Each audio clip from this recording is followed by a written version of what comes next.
Olá, este programa aborda os assuntos relacionados à teologia cristã protestante e como esta área pode lançar luz a diversos temas. Eu sou o Thiago Vercelino e você está ouvindo Praxis, um podcast sobre a prática teológica produzido pelas Faculdades Batistas do Paraná, a FABAPAR. Se você se interessa por questões teológicas e bíblicas e quer entender melhor como é a prática teológica, este podcast é para você. Ajuste o volume, prepare a mente e o coração e seja bem-vindo.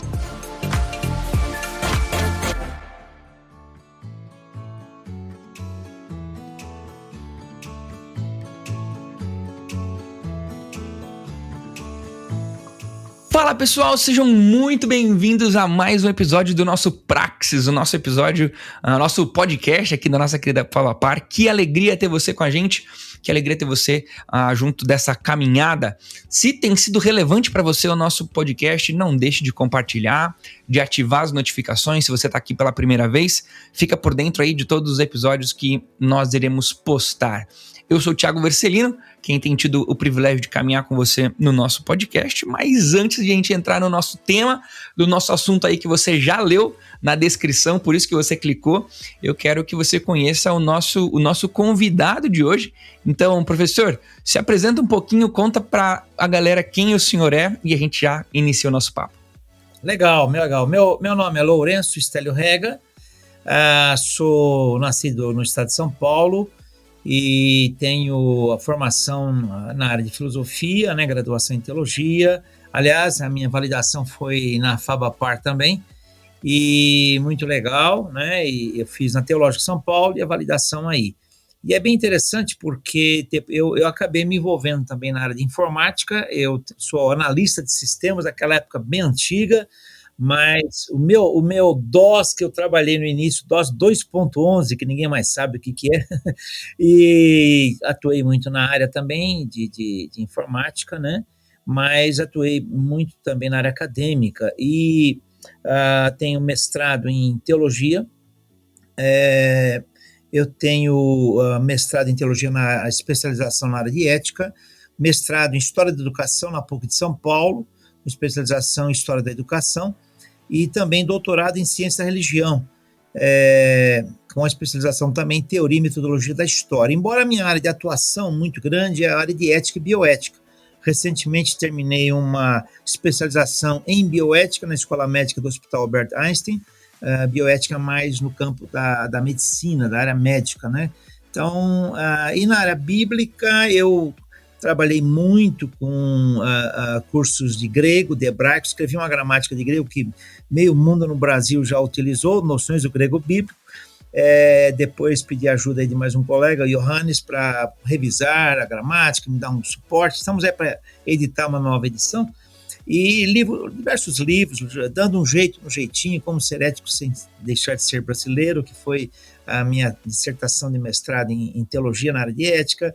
Outros livros que foram surgindo aí, mais recentemente a dinâmica da igreja autêntica, livros em organização, capítulos de livro. Então, o trabalho de reflexão e mobilização de pessoas, sensibilização de pessoas, esse tem sido muito o meu trabalho, especialmente também na área de juventude, novas gerações, está provocando essa galera toda aí a sair não só do comodismo, que eu acho que não é, novas gerações não são acomodadas, são incomodadas, e para mim isso é muito legal. Hoje acabei escrevendo para um pessoal do Lausanne 24 em Seul, já estão prospectando alguns dilemas aí regionais, e hoje eu trabalhei muito da necessidade de se valorizar as novas gerações, responder perguntas que estão sendo feitas, tá?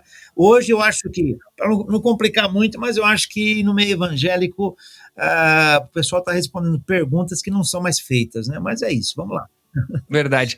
Que alegria para mim ter esse tempo com o senhor, professor, porque embora eu tenha feito o meu grego na época de estudo já com a gramática do Mounce, eu obviamente utilizei a sua gramática e na época eu tive aula com o professor Johannes, então era aquela brincadeira, né, principalmente na área da teologia, de você ter aula com os professores do livro que você lê, né? Então você, olha que legal, conheço o professor que escreveu o meu livro, que eu tô lendo. E eu tinha essa brincadeira na época com o Johannes, né? E para mim é o primeiro contato que eu tô tendo com o senhor. Embora conheça de ouvir falar, tive contatos com pessoas próximas, é a primeira vez que eu tô tendo esse contato nessa gravação, então para mim é uma alegria, um privilégio ter o senhor aqui com a gente no Praxis, no nosso podcast, mas também de bater esse papo, né? Como eu sempre digo pra galera, o maior privilegiado de gravar o podcast, de existir o podcast, sou eu. Porque eu tenho a aula em primeira mão sempre. Eu cresço em primeira mão sempre e a galera vai crescer depois quando ouvir o áudio. Então, para mim, é uma alegria, um privilégio ter o senhor aqui, tá bom?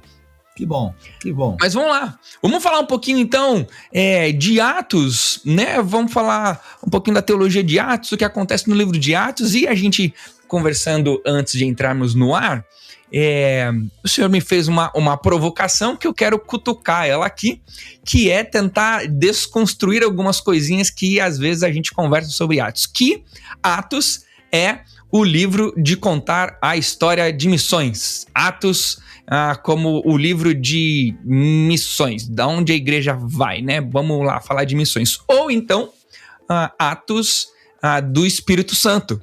Então, se a gente quer falar sobre teologia e sobre o Espírito Santo, a gente vai lá no livro de Atos e é onde a gente encontraria o maior acervo de teologia sobre o Espírito Santo. Mas o senhor tem uma ideia e tem desenvolvido, tem entendido uma perspectiva complementar, distinta. O senhor pode escolher a melhor palavra aí, porque às vezes eu falo complementar e não é, ou é distinta e não é, mas dessa ideia de o propósito de Atos. Explica pra gente, professor, qual tem sido no teu estudo a ideia de o propósito do livro de Atos, então? Então, é interessante você notar que muitas vezes a gente faz a leitura de um texto bíblico ou mesmo a leitura de uma abordagem teológica a partir daquilo que a gente vai lendo conforme vai sendo construído pelos comentadores, teólogos e assim por diante. Mas isso sempre me incomodou. Primeiro, eu não entendo que Atos é o livro que é Atos do Espírito Santo, porque nós temos ali a repetição do batismo no Espírito Santo. Algumas vezes eu explico ali, se tempo der, eu explico o porquê dessa repetição, mas e alguns acreditam que também seja Atos do Espírito Santo, porque Jesus, ao nos deixar, ele disse que o Espírito Santo seria deixado, que seria o nosso Consolador, tá? Mas aí então você vê mais ou menos essas conexões. Eu entendo que não coloco dúvida de que Atos e Espírito Santo não esteja no livro de Atos. Eu não tenho dificuldade quanto a isso. O dilema é eu entender que o ponto central, o eixo, né, o core, o núcleo duro de Atos seja o Espírito Santo. Não acredito. O Espírito Santo vai aparecer em diversas ocasiões, agindo, principalmente nas repetições do batismo do Espírito Santo, e logo no começo.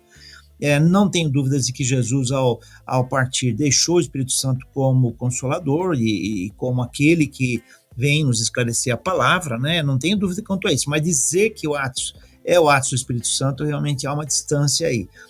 Com relação a Atos ser o livro de missões... Professor, desculpa, mas é uma brincadeira que dá para fazer também com relação àquela a fala, por exemplo, do livro de Filipenses, que é o livro da alegria, né?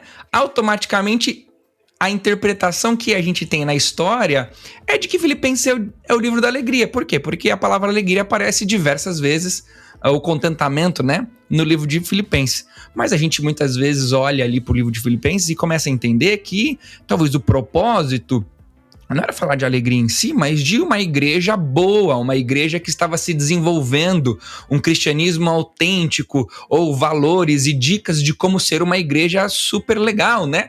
E por quê? Historicamente sempre falamos que era a carta da alegria, né? Seria mais ou menos isso que o senhor está falando de Atos. Então, um pouquinho, essas coisas estão presentes, mas não necessariamente ela é a razão principal do livro estar escrito.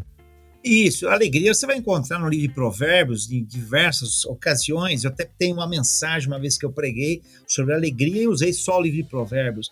Então, a gente tem que começar a avaliar o que a gente chama de núcleo duro ou de chave hermenêutica do livro, né?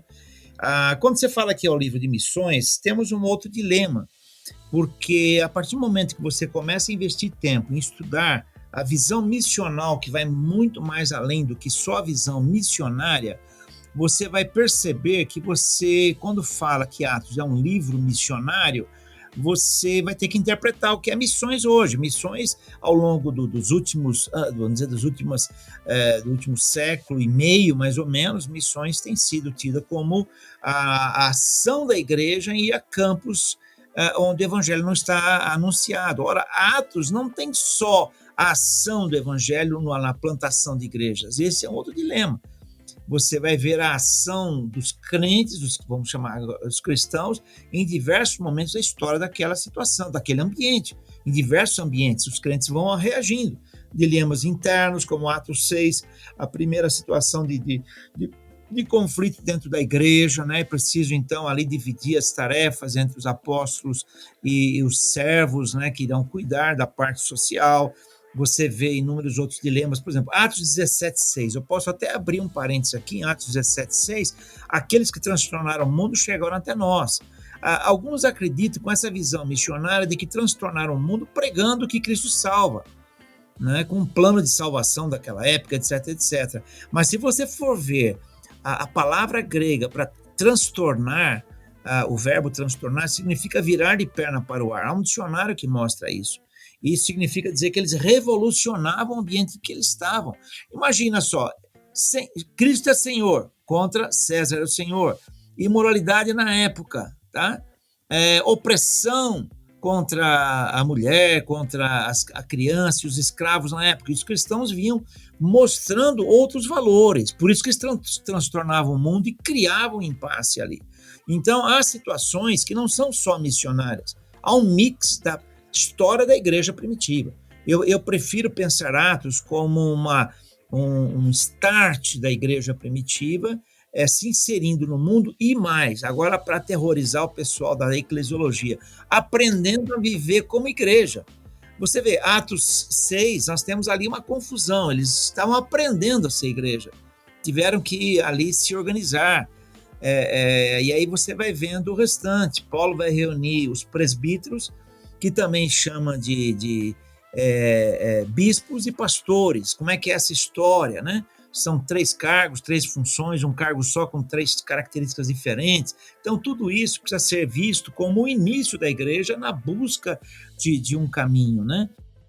Uma questão que aparece, professor, quando o senhor está falando de igreja, é que é muito comum nos dias de hoje pegarmos Atos capítulo 2 e estabelecermos como um modelo de igreja. Eles partiam o pão de casa em casa, tinham tudo em comum, perseveravam na doutrina dos apóstolos e, inclusive, nasce muitos dos teóricos de pequenos grupos em Atos 2. Mas é interessante que em Atos 6 a gente já tem outra igreja, em Atos 17 tem outra igreja, em Atos 20 tem outra igreja. No final de Atos já tem igreja com líder, em Atos 2 nem líder tinha. Paulo, o senhor concorda que a gente não pode trazer em Atos um modelo de igreja, porque o próprio Atos mostra diversas igrejas, ou dá para trabalhar com algum tipo de modelo de igreja no livro de Atos? Quando você estuda hermenêutica, o princípio é que você tem que saber como interpretar um texto histórico e um texto doutrinário que está presente, vamos assim dizer, nas epístolas, por exemplo. Então você vê nas epístolas já uma organização um pouco mais sedimentada da igreja. E no livro de Atos, essa dinâmica da igreja querer aprender. Você vê a confusão que existe em Atos 1:8. Olha a confusão. Jesus chega e diz que eles devem permanecer em Jerusalém até que do alto recebessem o poder e deveriam ser testemunhas em Jerusalém, Judéia, Samaria, até os confins da terra. E eu acho que eles entenderam o seguinte: vocês fiquem em Jerusalém, vão receber o poder do alto, permaneçam, fiquem e continuem em Jerusalém. Porque, de uma certa maneira, eles começaram a ir ao templo para convencer os judeus, e o texto dá esses detalhes, essas indicativas, de que realmente o Messias já veio e que agora o judaísmo precisaria assumir uma forma nova de um judaísmo já com o Messias cumprido. E aí precisaria esse judaísmo entender a cruz e ressurreição. Esse judaísmo, ele deveria inclusive continuar com a lei mosaica, né? Porque é a confusão que existe em Atos 15 com a igreja de Antioquia, dos gentios, e eles deveriam continuar lá. E aí o que acontece? Estevão é perseguido, morre, aí a igreja se espalha. E quando a igreja se espalha, vai para Samaria. Poxa, vão os mestiços lá, tá? E depois, para a igreja dos judeus ali, cristãos, ir para como se diz, para os gentios, olha a situação do pobre do Pedro. O lençol com animais imundos sobe, desce, e aí ele realmente vai na casa de Cornélio, o gentio. Cornélio se converte, ele entra numa crise terrível, ele é chamado com urgência para Jerusalém. Recebe um WhatsApp lá da igreja de Jerusalém, corre aqui, ele pega um Uber, vai correndo lá, e aí em Jerusalém ele tem que explicar a situação. Como é que você chega aos gentios? Aí ele diz, não, eles receberam a mesma experiência que nós, quem era eu? Você percebe? Era uma igreja que estava numa situação de aprendizagem. Eles acreditavam num tipo de um evangelho ainda restrito ao judaísmo, um aperfeiçoamento do judaísmo, percebe? Se nós queremos pegar Atos 2 como modelo da igreja, nós vamos ter que pegar essa problemática e resolver. Não dá, você percebe? É um livro histórico ele vai contar a história exatamente como ela é, percebe? Então, por isso que eu acho que não é o livro de Atos do Espírito Santo, não é um livro missionário, é um livro que conta, narra a origem da igreja primitiva, e para mim ele tem detalhes missionários, com certeza, mas tem detalhes mais profundamente missionais, e aí a gente precisa diferenciar entre o missional e o missionário, percebe? E essa já estava na ponta da língua e ia ser a minha próxima pergunta, porque são conceitos que, de alguma forma, principalmente a palavrinha missional, eles têm sido reinterpretados e está ficando um conceito mais moderno, né? Então, alguém já há mais tempo dentro da área de ensino começa a ficar com um pouquinho desse conceito para trás, né? E eu ia pedir para explicar para a gente essa diferença, né? Por que toda igreja missional não é missionária, mas toda igreja missionária é missional, e como estabelecer essa relação. Mas antes de eu responder essa pergunta, uma brincadeira que um professor meu fazia, que eu gostava muito, sobre a provisão de Deus, né? Que é a seguinte, que se você não quer cumprir Atos 1:8, Deus vai dar um jeito de você fazer cumprir Atos 8:1. Então, se você não vai por bem, você vai por mal. O plano dele é que não vai deixar de ser cumprido. Pois é, e o pobre do Estevão teve que morrer para eles poderem entender isso, né? Bom, a compreensão da visão missional, ela começa especialmente com Leslie Newbigin, que era missionário na Índia, e ao ser missionário na Índia por 3 décadas, 4, não me lembro agora, hoje eu estava estudando um pouquinho ele volta para a Inglaterra e ele descobre que todo o movimento de trabalho evangélico que eles desenvolveram lá na Índia, um trabalho de levar as pessoas a aceitarem o evangelho e assumir o evangelho na sua vida pessoal, esse processo não estava acontecendo lá na Inglaterra. Ele começou a perceber que agora o mundo ocidental, com certeza o mundo ocidental do hemisfério norte, ele não fala isso, mas a gente pode falar, precisava ser evangelizado. Porque as igrejas, na realidade, que elas tinham mandado os missionários, elas agora estavam secularizadas, estavam envolvidas com o mundo em si, percebe? Então, a partir disso, vem uma grande carga de descoberta, estudo, pesquisa de contexto, pesquisa bíblica.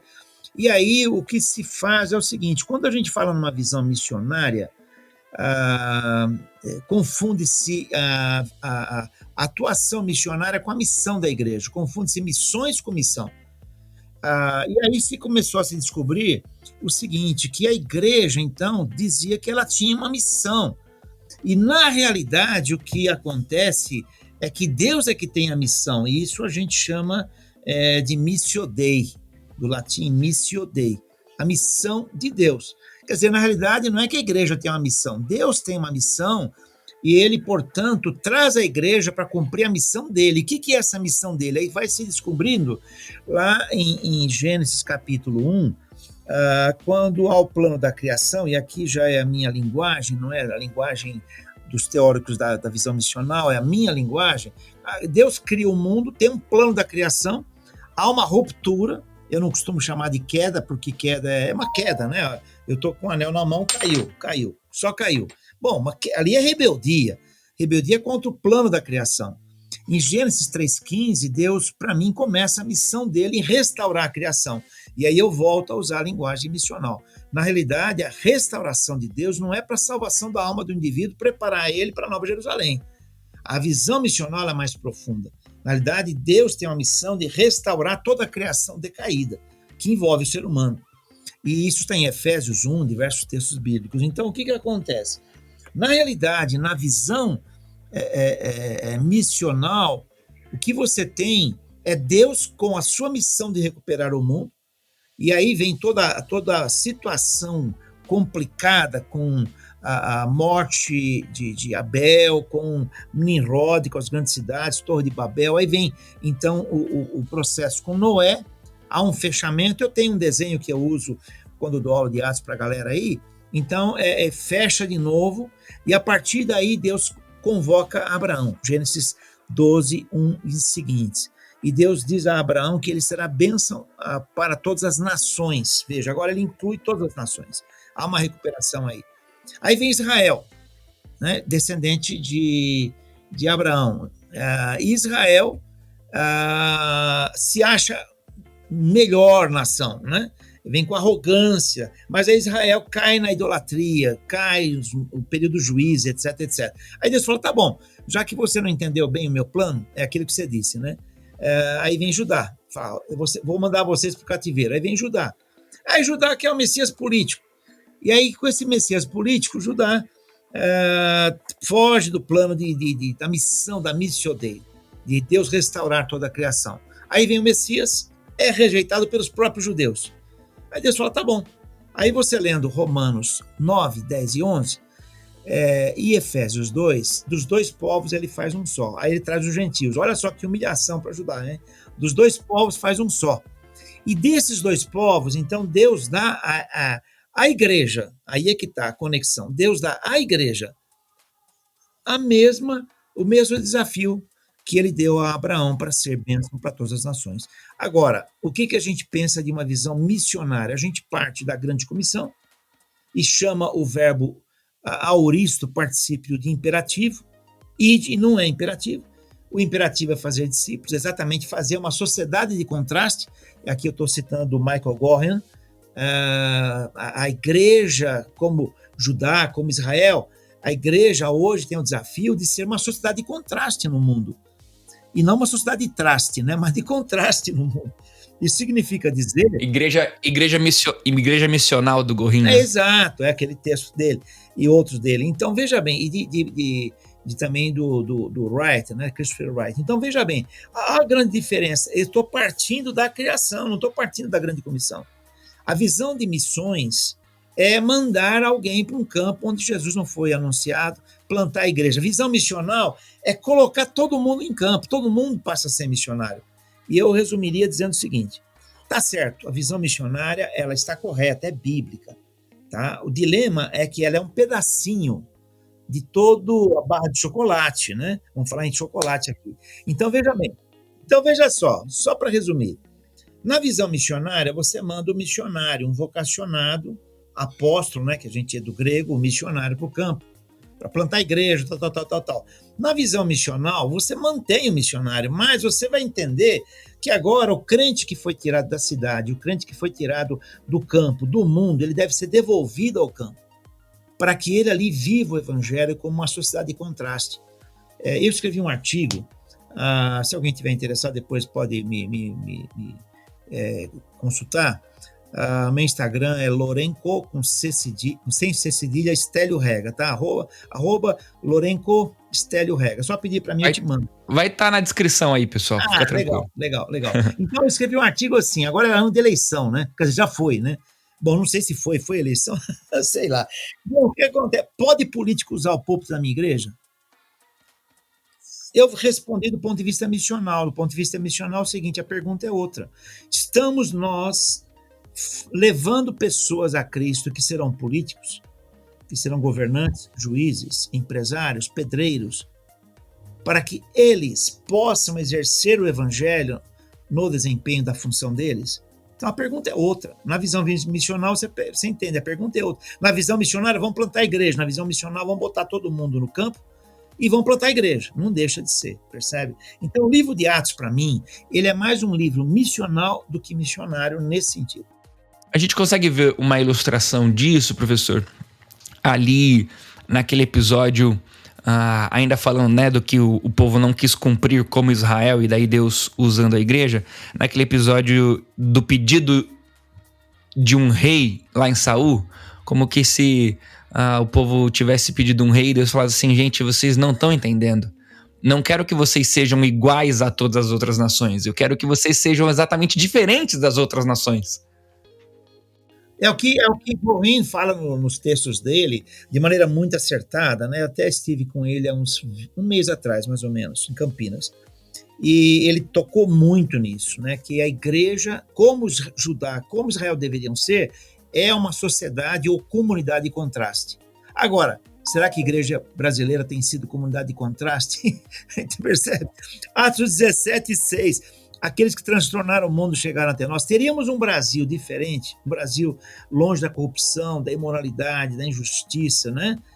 Se a igreja tivesse saído do seu tempo, saído do seu espaço, né?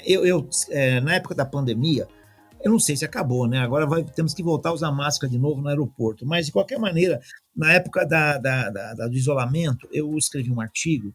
Foi o primeiro livro sobre o assunto que saiu pela editora Vida, inclusive selo Vida Acadêmica, Cristianismo Pós-Pandemia. Eu escrevi um capítulo, A Virtualização do Sagrado, em que eu mostrei que existem alguns paradigmas que foram fragilizados com a pandemia. Primeiro é o templo. Tá? Nós, na pandemia, não tínhamos como ir ao templo.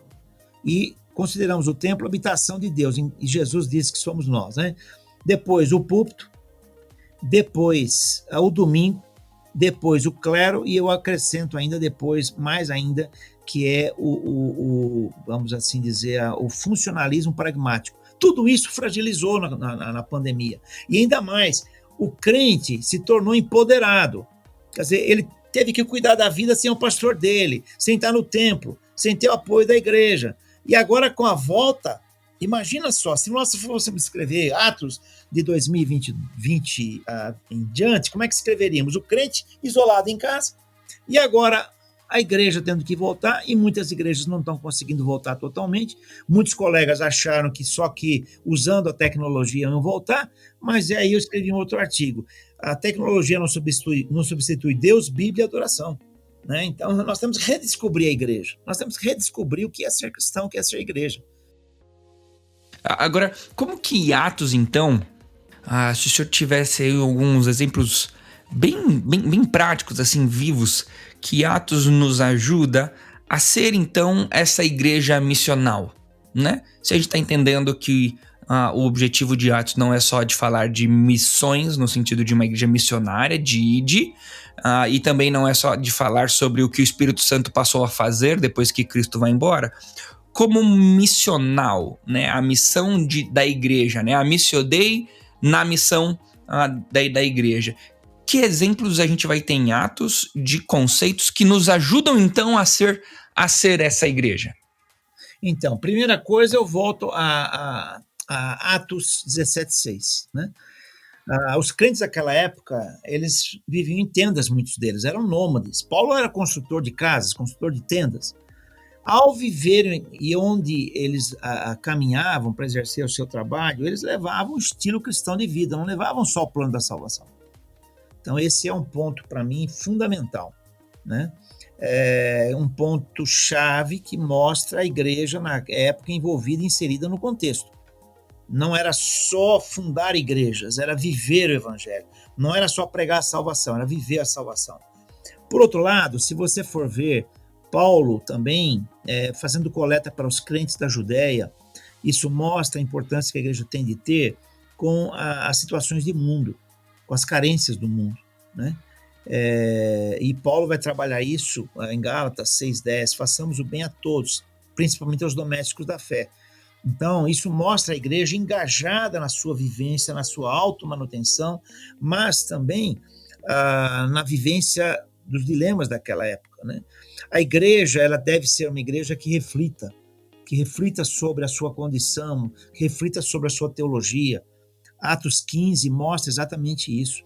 Quando os judeus cristãos queriam que eles seguissem o Evangelho e a lei de Moisés, e vem aquela confusão toda com o pessoal de Antioquia, com Paulo, né? Agora você viu a decisão em Atos 15, pareceu-nos bem a nós e ao Espírito Santo não impor mais alguma coisa. Somente 4 coisas. Primeiro, carne sufocada, carne sacrificada, sangue e fugir da prostituição. Desses 4 itens, 3 desapareceram na igreja seguinte. Ninguém mais discutiu sobre carne sufocada, sangue e nem carne sacrificada. Aliás, Paulo até discute carne sacrificada e ajusta para dizendo que não tem problema nenhum comer, desde que você agradeça a Deus, primeiro, e segundo, que não escandalize ninguém. Então esse assunto morre. Mas fugir da prostituição continua. O que você vê aí nessa igreja? Você vê nessa igreja agora vai pesar, viu? Agora vai pesar. Você vê uma teologia de transição. Que você vai ver na Bíblia essa teologia de transição o tempo todo. Quando Paulo fala a Filipenses, a Filemão, ele diz a Filemão o quê? Considera Onésimo como seu amigo, como seu irmão. Por que não falou, acaba logo com esse negócio de escravidão? É uma teologia de transição. Você percebe? Então, não quer dizer que ele apoia a escravidão, né? Mas era uma coisa daquela época, era presente. Alguém tinha que falar sobre. E se ele rompesse com esse, digamos, elemento essencial da cultura econômica daquela época, ele poderia estar impedindo que o evangelho prosseguisse. Então ele tinha uma prioridade, tinha um ideal acima. Eu até desenho isso, esse modelo de teologia transitória, eu saio de um modelo que eu desenhei no livro Dando um Jeito no Jeitinho, onde eu falo de ética temporal ascendente, em que você tem uma ética de transição. Percebe? E a gente não percebe isso. Então a igreja naquela época, ela estava tendo que enfrentar esse dilema em si mesma. Ela estava tendo ela estava amarrada, ela precisava ir para o mundo, não só para evangelizar, mas para viver o evangelho. Entende? Numa dimensão missional bem grande, percebe? E aí ela tem que resolver esse impasse. Resolvido esse impasse, você pode ver que a igreja judaica fica meio empanada ali, né? Pedro de vez em quando aparece, porque eles ficaram restritos ao judaísmo. A igreja, então, de Antioquia dos gentios vai avançando, né? Então, é necessário você diferenciar 2 coisas, sabe? Aliás, Gorin fala sobre isso, eu modifico um pouco a expressão dele. A dimensão missional, que é o todo da Missio Dei, é o cristão vivendo o evangelho, e a intenção, que ele chama de missional, eu chamo de missionária, entendeu? Que está presente no Novo Testamento. O que eu não posso confundir, que a intenção missionária de plantar igrejas, levar evangelho ainda não alcançado, seja o todo, percebe? Ele seja o todo. Na realidade, é uma parte necessária em toda a dimensão missional, né? Agora, professor, vou fazer uma pergunta que daria para gravar um outro episódio sobre ela, mas eu acho que a gente tocou nela e faz parte aí um pouquinho dos conceitos que o senhor tem mostrado existir em Atos. O senhor acha que uma sociedade como a de hoje, principalmente a sociedade brasileira, que de alguma forma impõe uma moralidade a não cristãos e tem essa questão, vou passar uma régua bem passada aqui para ninguém nos confundir no nosso papo agora, né? Não existe uma defesa aqui, de nenhum lado, tá bom? Mas é fato que no Brasil hoje existe uma tentativa da igreja de impor a moral dela a toda a sociedade, né? Se nós devemos impor ela ou não tô fazendo esse juízo de valor, tá bom? Agora, isso acontece por causa de uma ética mal compreendida, vou abusar aí da tua formação agora, uma ética mal compreendida e por isso o exercer de uma moralidade errada, ou isso é uma ética bem compreendida que só está sendo aplicada de uma maneira inconveniente, ou no lugar errado, ou tá certo? O que o senhor diria sobre essa relação da ética e da moral? E porque Paulo, ele, ao mesmo tempo que ele não fala assim, não tem problema nenhum comer carne sacrificada a ídolos, ele, em algum outro momento, ele usa uma questão da cultura da época a favor dele, né? Por exemplo, o Deus desconhecido. Quem é o Deus? Não, eu explico para vocês quem é o Deus desconhecido. Ele vai lá e mostra quem é o Deus desconhecido. Bom, já falei demais. O senhor que é o convidado. Como é que a gente relaciona essa questão da ética, da imposição da moral e esse relacionamento da plantação da igreja em Atos numa sociedade que não era cristã, né? Sim, sim. Bom, existem alguns aspectos, né? Primeiro, precisamos diferenciar entre moral e ética. Do ponto de vista etimológico, são a mesma palavra. Moral vem do latim e ética vem do grego, tá? E tem o mesmo significado. Do ponto de vista técnico, didaticamente, nós separamos um pouco. E nós dizemos que a moral é a realidade como ela é, tá? E dizemos que ética vem a ser aquilo que deveria ser, o que se espera que deve ser. Esse é um aspecto. O outro aspecto vem com a necessidade que temos de analisar a ética a partir da sua construção histórica. Se você for pegar a discussão sobre o arbítrio humano, aí entra uma discussão séria com os calvinistas e arminianos. Se você for pegar a narrativa da criação, vamos esquecer um pouco o Gênesis 3 para frente, você pegando a narrativa da criação, você tem ali Deus que dá a Adão e Eva todo o jardim. E ele diz, olha, dessa árvore vocês não devem comer. Então ele dá uma diretiva, tá? Bom, Deus não colocou sensores de presença para avisar Adão, olha, se está faltando 50 metros, Adão, cria juízo, não vai à frente, está faltando 30. Quando faltasse 1 metro, põe uma cerca eletrocutada, 13.800 volts ali, quem tem em cima do poste. Não, Deus deixou livre, para que ele decidisse e escolhesse. Então, o que você tem aí é uma ética muito mais de decisão, não uma ética de dever. A coisa complica. E aqui, como você diz, estaria um outro podcast. Ética é dever ou é escolha? Entendeu?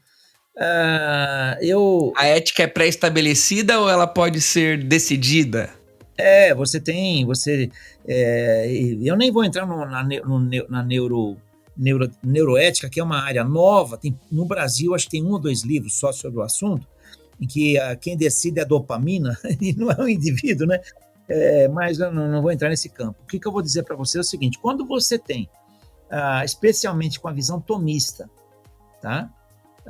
Quando você tem mais pós-reforma, com a visão kantiana do dever e do imperativo categórico, você começa a ver a inserção do senso de dever de maneira muito mais intensa na ética e na teologia, tá? Quando você vai estudar o Novo Testamento, especialmente Gálatas, e não só Gálatas, mas você começa a perceber que há um retorno ao Éden antes da queda, tá? Antes da rebelião de Adão e Eva. E na realidade, o próprio Evangelho diz, foi para a liberdade que Cristo libertou. Só que do jeito que nós pregamos o Evangelho é para a escravidão, né? É uma ética que realmente só dá para viver no céu. Aí você pega Timóteo, vamos pegar Timóteo 6, eu acho que 5 ou 6, ele diz que Deus ele está procurando uma piedade com contentamento. A palavra contentamento no grego é o contentamento de elevado nível. Agora, você não faz nada contente se você faz obrigatoriamente. Se Deus procura piedade com contentamento, é uma piedade escolhida. Esse é um outro dilema que nós discutimos muito em ética, discussões que nem sempre estão nos livros, né? Em primeiro lugar, a nossa ética decisionista, não é uma ética ontológica, uma ética de natureza. Quer dizer, para nós importa a decisão, não importa o caráter. Para Deus importa o caráter e a decisão, né? Então, eu diria para você, do ponto de vista da ética, nós temos que, antes de discutir esse assunto, entender que a ética cristã é uma ética do voluntarismo, é uma ética da escolha. Eu escolho, não é se eu devo ou não devo pecar. Eu escolhi não pecar. Aí você entra num dilema metafísico. Paulo até disse em Gálatas, né? Eu quero fazer o bem e não consigo, né? Mas o querer está em mim. Então o querer está. Metafisicamente o querer está presente. Aí entra toda a ação, aí entra sim o espírito, a ação do espírito, na própria vida da pessoa em si. Por exemplo, fala-se que toda a virtude humana que é produto de ação ética, ela é fruto do espírito. Tudo que é as principais características da ação humana é fruto do espírito, não é fruto humano. Então nós temos uma natureza defeituosa, tipo um computador que tem um vírus, e quando você aperta a tecla A, aperta a tecla C cedilha. Quando você aperta W, vai para a letra P. Então há um defeito dentro de nós. O Watchman, no livro A Vida Cristã Normal, ele fala que nós temos uma fábrica de produzir pecados. A partir do momento que nós temos uma autoconsciência disso e um desejo realmente de seguir, agora vem a minha teologia, o plano da criação, onde tem as especificações essenciais da vida, aí a coisa muda, porque eu vou descobrir a minha limitação, vou depender da ação do Espírito Santo, constantemente eu vou estar, Pedro fala, ser sóbrios e vigilantes, ser atento a tudo que está acontecendo. Aí o que vai acontecer? Vai acontecer que eu vou estar escolhendo seguir ou não seguir o plano da criação, percebe? Esse é um ponto. Agora, como é que eu posso impor isso às pessoas do mundo, às pessoas que não são cristãs? Percebe? Então existe esse aspecto. Não há como nós cristãos impormos uma ética cristã àquele que não é cristão. Primeiro. Segundo, mas como cristão eu desempenho diversos papéis no mundo, seja como político, seja como governante, seja como policial, seja como engenheiro, profissional liberal. E ao exercer o meu papel, eu tenho como compromisso diante da Missio Dei, por isso que é visão missional, de exercê-lo a partir dos ideais bíblicos, dos ideais cristãos, entendeu? Por exemplo, eu sou médico, eu vou atender um paciente, eu vou atendê-lo com todo carinho, não simplesmente para ganhar dinheiro. Aquela cirurgia pode ser evitada, eu vou evitar. Mas tem médico que muitas vezes acaba fazendo uma cirurgia para ganhar um dinheiro, e o paciente poderia, por um tratamento alternativo, receber, entendeu? Então, aí é o papel meu de sociedade de contraste. Eu é que tenho que ser sociedade de contraste e não exigir que o mundo seja sociedade de contraste. Então, minha posição é muito clara nesse sentido, percebe? Legal. Puxa, eu acredito que para quem está nos ouvindo, certamente se sente ultra desafiado a reler Atos, pelo menos, né? Agora, depois desse podcast, porque a gente vai se encontrar com um novo olhar, né? Aquele que, vou falar como aluno de teologia que fui um dia, né? Eu recebi a tarefa, numa matéria de Atos que eu fiz, eu recebi a tarefa de ler o livro de Atos e encontrar tudo que fala em Atos sobre o Espírito Santo. Né? Então vai lá, circula todos os versículos que está falando sobre o Espírito Santo. Eu recebi a tarefa, e se bobear, eu abro o computador aqui, eu vou encontrar essas tarefas feitas ainda. Leia o livro de Atos inteiro e procure todas as atitudes missionárias do livro de Atos, né? Vamos estudar as viagens missionárias de Atos. Certamente, reler Atos agora com essa nova perspectiva de propósito faz grande sentido. Professor, o senhor quer puxar uma outra temática? Se não, por mim, eu estou satisfeito. A gente pode ir para as considerações finais. Poderia trabalhar o assunto de repetição da experiência do batismo no Espírito Santo, mas isso aí fica para uma outra ocasião em que eu faço uma avaliação a partir de 1 Coríntios 12, 13, cuja tradução está equivocada na maioria das traduções, mas isso aí a gente pode... Talvez eu possa abrir em 3 minutos. Vamos lá. Se você for ver a ação do Espírito Santo em relação à repetição da experiência do batismo no Espírito Santo, você vai ver que a repetição ela vai ocorrer Atos 8, Atos 2, Atos 8, Atos 10 e 19. Ela vai vencendo camadas de Atos 1, 8, menos o capítulo 19.